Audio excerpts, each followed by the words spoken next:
It is an unusual gathering, to say the least.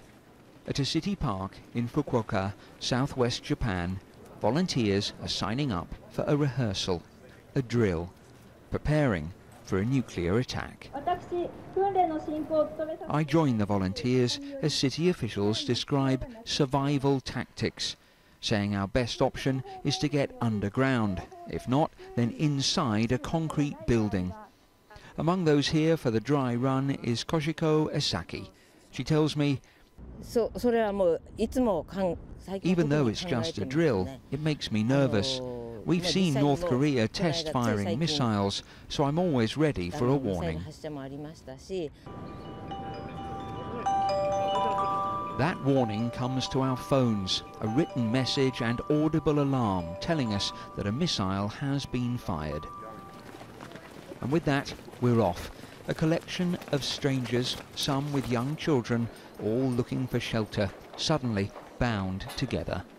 This drill assumes that North Korea has either targeted Japan or that a missile heading for South Korea or an American base has misfired in our direction. Down in an underground walkway, we adopt the brace and shelter position we've been shown. No one speaks. It is a very strange experience. Near me, Aya is with her 5-year-old son, Ro, and Shiori holds on tight to her baby daughter, Moika. Some people put bags or briefcases above their heads. After a few minutes, the all clear. It didn't come our way. Shiori tells me, I can't think what it will be like if the missile really comes. Doing this, sheltering with children, will be difficult. Aya says, it's hard to imagine.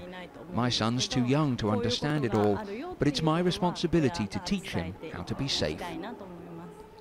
Away from the drill, daily life in the rest of Fukuoka carries on, but across Japan in recent months the number of nuclear attack rehearsals has increased. There have been more than 20 in cities like this and around 60 in some smaller towns and villages, and schools are getting involved too. So at Maizuru Elementary, an alarm sounds. The pupils know every second counts and rush back into the building, taking shelter curled up on the floor of corridors and classrooms. Back at the park, a protest. Some residents say the nuclear attack drills don't help anybody. This man tells me all they do is put fear in people's hearts. And then those who volunteered to rehearse for the very worst head home. This, the new reality of life here. Peter Lane, 5 News, Japan.